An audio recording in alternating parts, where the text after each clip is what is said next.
Господу миров. Всемилостив и милосерден Он один, дня судного один Он властелин. Лишь пред Тобой колени преклоняем, и лишь к Тебе о помощи взываем.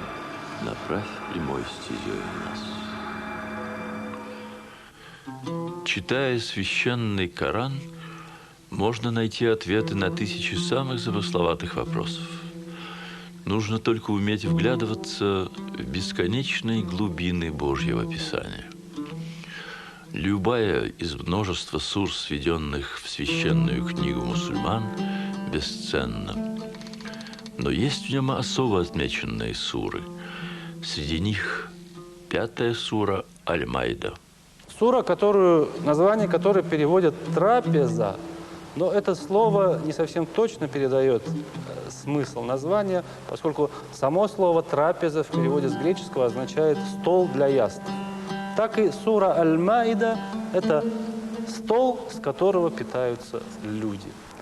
Но значимость этой суры связана с тем, что многие считают, что сура Аль-Маида была одной из последних сур, которые были ниспосланы нашему пророку Мухаммаду. И как сказал один из известных толкователей Корана, муфассиров, то, что написано в суре Аль-Маида, те запреты, те наставления, те указания, это то, чего должен придерживаться каждый мусульманин. Потому что и в Коране отдается как бы предпочтение в отношении вынесения решений тем сурам, которые были ниспосланы в последнюю очередь. Коран был ниспослан Всевышнему пророку, но собирался он как некий общий свиток, как сухов, сам довольно долго. Сам люди должны были эти все знания передавать друг другу, каким-то образом хранить, тем более, что особенно тогда, когда пророка не стало. Упорядочивание сур уже происходило после его кончины, и эту миссию, как мы знаем, взял на себя один из праведных халифов, великий Осман. Именно он дал нам Коран в том виде, в котором он существует, и в том виде, в котором мы его можем читать, естественно, на арабском языке. Именно он расставил в той последовательности, которую сейчас мы имеем, самые разные суры. И в соответствии вот с этой последовательностью, предложенной Османом, мы знаем, что сура Маида, или трапеза, она стоит на 5-м месте. Это 5-я сура Корана. Почему мы сегодня о ней говорим? Почему мы выбрали именно ее? Ведь сам сур-то много, больше сотни. Потому что, с моей точки зрения, в Маида поставлен один из ключевых вопросов, вопрос о преемственности и взаимоотношении конфессий. Прежде всего, то есть не прежде всего, а ислама, иудаизма и христианства.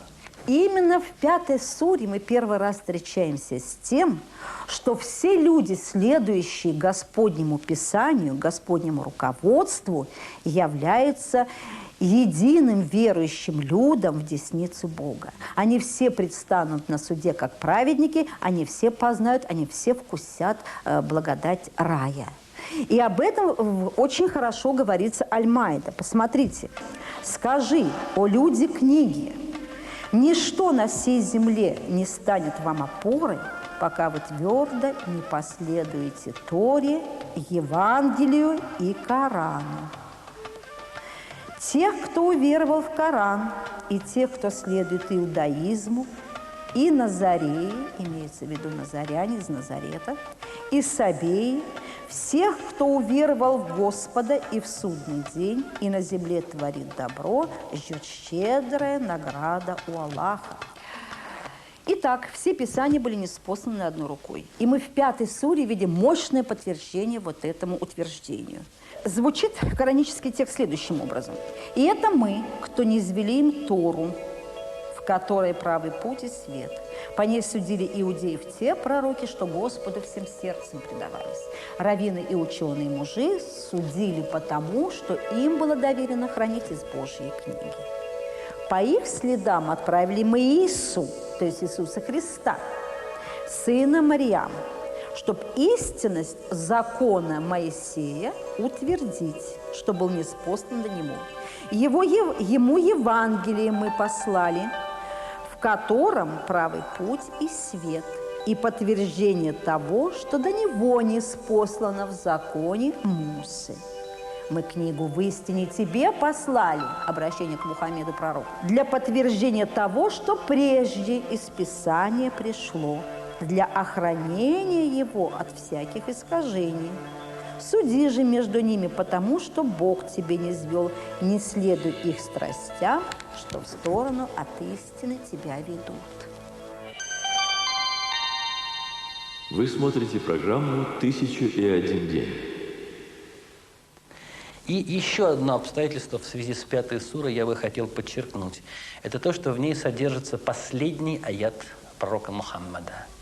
Последнее, что он получил перед своей кончиной во время прощального паломничества хаджа из Медины в Мекку. И именно в этом аяте Всевышний напоминает мусульманам, что они должны идти именно его путем, именно истинным путем, и никогда не сворачивать с него.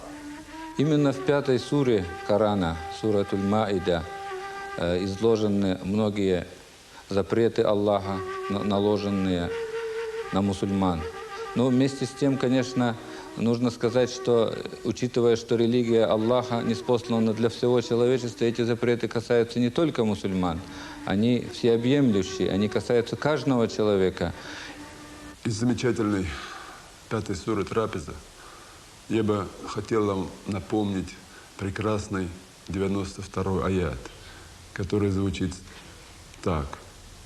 «О вы, которые уверовали, вино, азартные дела, жертвенники, стрелы, мерзость из деяний сатаны, не приближайтесь к ним».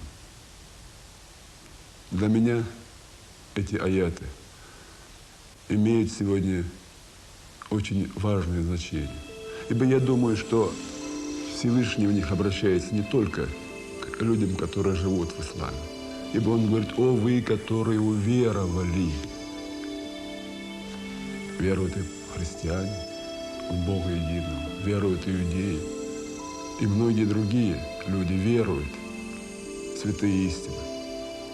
И поэтому Всевышний предупреждает всех нас и запрещает нам сегодня, в тяжелое время для России, употреблять спиртные напитки. Он говорит о бедах, творимых парами алкоголя, ибо это разрушитель ума, здоровья, семьи, деторождения. Он ведет деградацию личности и нации. Но кроме этого есть и духовная сторона, которая должна удерживать человека в рамках этих запретов. То есть человек, не удержавшись от того запретного, однажды рискует потерять навсегда свое будущее, то есть повергнуть себя мучениям Аллаха на всю свою оставшуюся жизнь, то есть на вечность.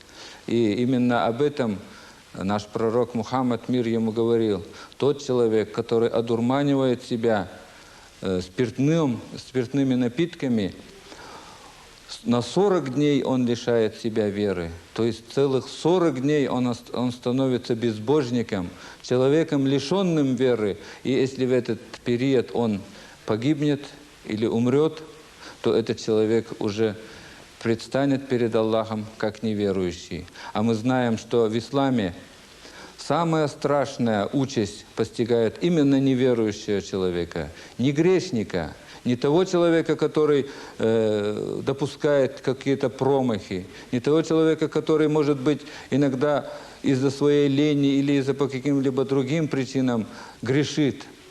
И тут закономерен вопрос: какова же разница между человеком, совершающим грех и получающим наказание Аллаха, от человека, который предстанет перед Аллахом безбожником?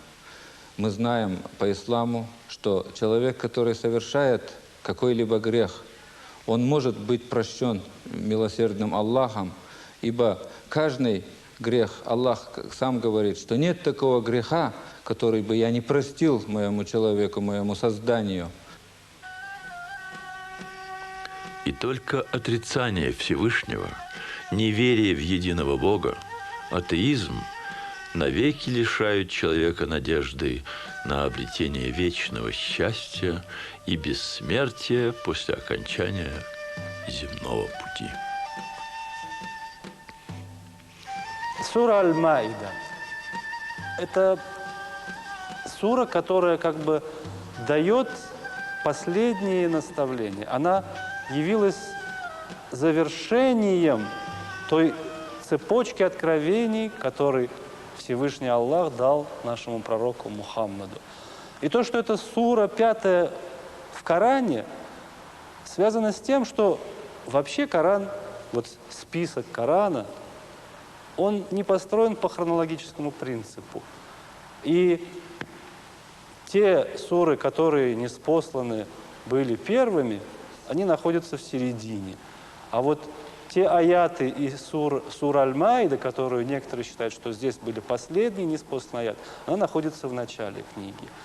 Потому что смысл свитка вот этого Корана, этого списка Корана, не в том, чтобы дать какую-то повесть, какое-то повествование, а смысл в том, чтобы дать людям наставления на все случаи жизни. И неважно, где находится та сура, которая была ниспослана первой, а важно то, что содержится в каждом из аятов и то, к чему призывает Аллах всех людей. И вот как раз сура Аль-Маида и те слова Всевышнего, в которых он говорит о том, что закончилось откровение, они как бы человеку дают возможность понять, что сегодня, прочитав это, он должен стать верующим, должен стать мусульманином.